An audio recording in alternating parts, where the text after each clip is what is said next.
Huge fans, people of the interwebs, it's me, SoundVestG1, back for another Star Trek, the official Starships collection review. This time we've got the Renegade Borg ship, or Borg Type 3,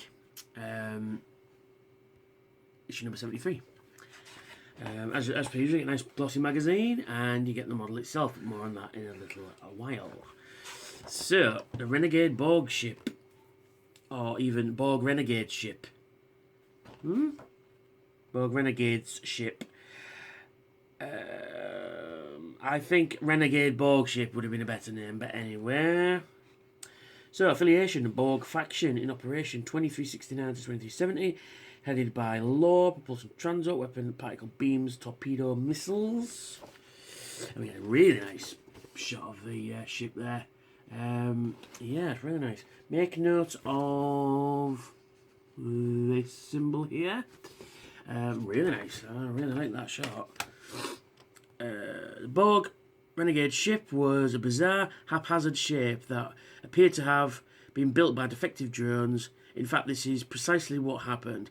After a group of drones were disconnected from the hive, disconnected from the collective, had fell into a state of chaos. They were only able to function and build a ship after Data's brother Law became their leader. Now, this is the thing. It's not stated in the episode that it's a ship that the Borg had captured and assimilated, or partially assimilated, before they became disconnected, or it's actually a ship of Borg design. But it says here, and I don't really like reading out the big paragraphs, but I will in this case. The Borg Renegade ship was constructed by a group of Borg drones that had been disconnected from the Borg collective. After regaining the sense of individuality, all Borg ships had previously been of regular geometric shape, but the vessel built by these disconnected drones had a widely asymmetrical. Was widely asymmetrical. Starfleet gave the designation Borg Type 3 according to a display console. It is unclear whether the ship had been built from scratch or had been assimilated from an existing vessel of an unknown alien species. It was certainly huge and bigger than the US Enterprise D. There we are. 15 Starfleet ships were deployed to try and track down the Borg ship. These included the Gorkon, the Crazy Horse, and the Agamemnon, ordered by Admiral Nechayev. And then we've got some images of the ship itself. We've got it, a nice review there. We've got it attacking the Enterprise there. Ensign Tate. We've got it being destroyed by a corona mass ejection. We've got the Sons of Soon, and then we've got the ship on the view screen attacking the Enterprise again.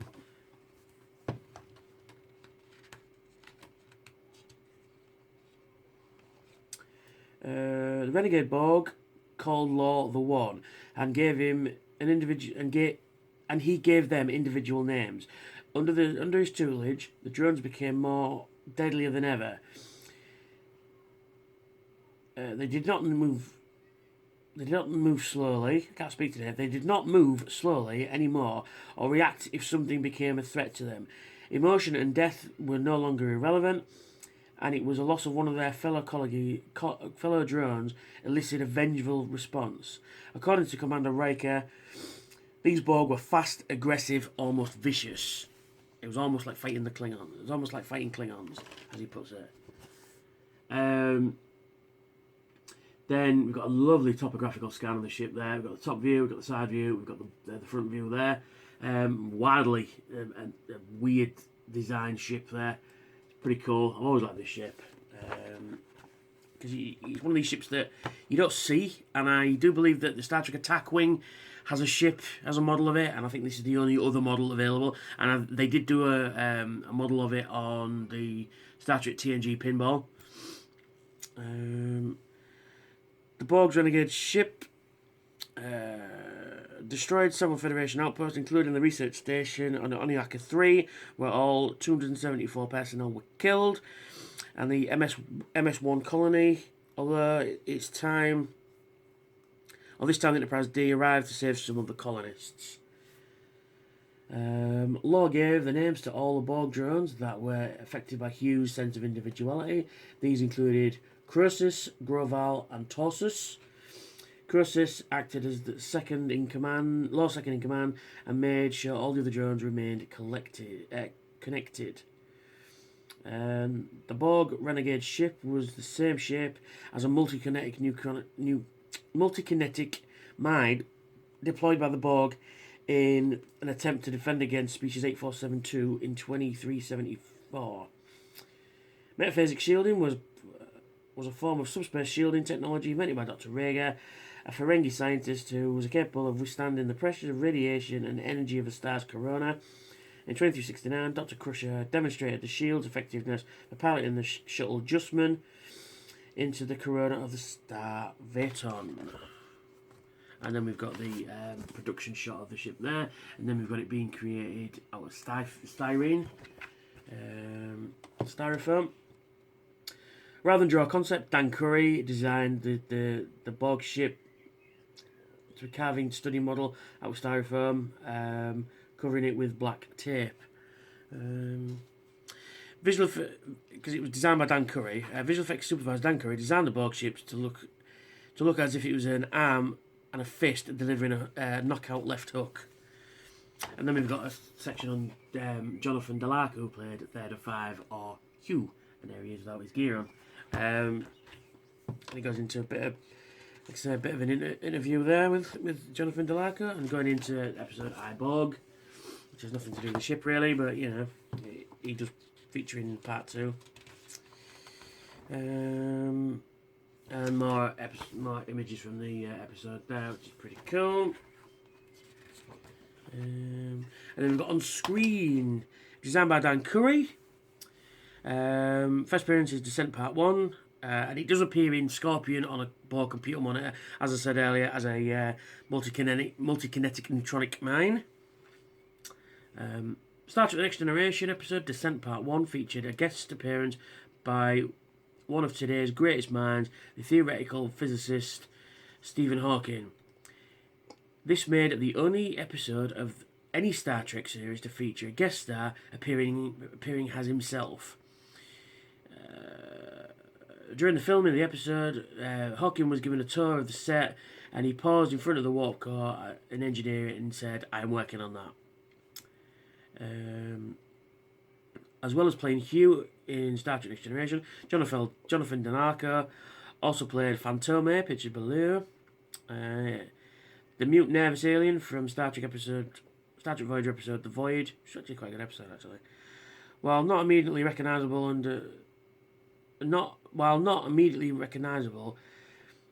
the building used as the Borg faction under Law's leadership is the Brandis Bardin Institute. The building had been previously used as to depict Camp Kittimer in the location of the peace talks between the Klingons and the Federation, Star Trek 6: The Undiscovered Countries. So it kind of ties to the last issue a little bit. And then we get a nice graphic on the bottom there. So, onto the ship itself. And here it is. Look at this. I really like it. I think it's really cool. Look at the detail in there. You've got, I don't think it's got any plastic parts, no, but it's painted in blue, which does catch the light very nicely. Although mine's got a little bit of paint spillage there, which is a bit annoying. Got the Borg symbol there. There should be one here, but there isn't. There's a Borg symbol on that section there. You got all this nice Borg gear on there. It looks like it's, like I said, been assimilated. I tend to think that this is a ship that they assimilated rather than the ship they built. It's a really, really weird design. I really like it though. I think it's a very alien, funky design, and it's not quite sure that. And it shows you that you don't have to build a ship with specific. It can be a bit asymmetrical. Yeah, I really like it. The detail on it is great. You've got all these windows in there, which are on the bottom there. You've got some nice windows. You've got some nice detailing on the top. Some nice detail on the bottom. It is missing a section of painted detail here and in here, which kind of just detracts it a little bit. But no, really, really do like it. I think it's a really good design. It's all plastic, this one. No, no, the bit at the bottom there, that's metal. But it is a funky design, and I really do like it. Shame they could not put any clear plastic in there. But you know what? I mean, for the design it is, I don't think they could have managed it. So, you know, it's not too bad. But yeah, I really, really, really, really like it. I've always liked this design anyway. I think it's just one of those weird ships that pops up on Star Trek every once in a while. That's only in one episode, but it's because it's in that one episode as a an impact because it's so weird looking. Like the ships from Alien, like the alien ships from Night.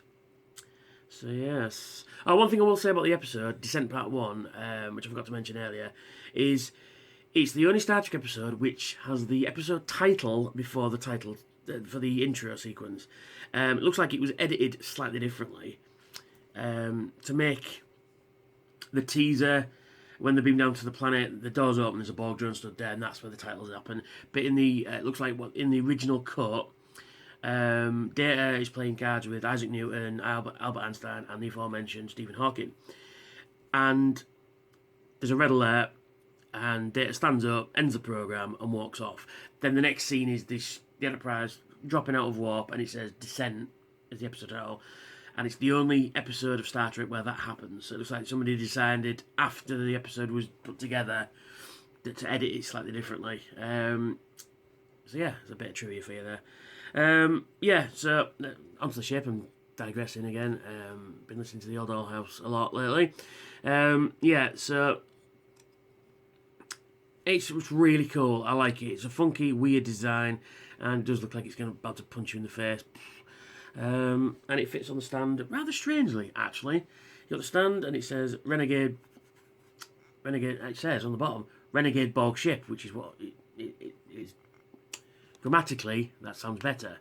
Can't talk today. I just woke up. That's why.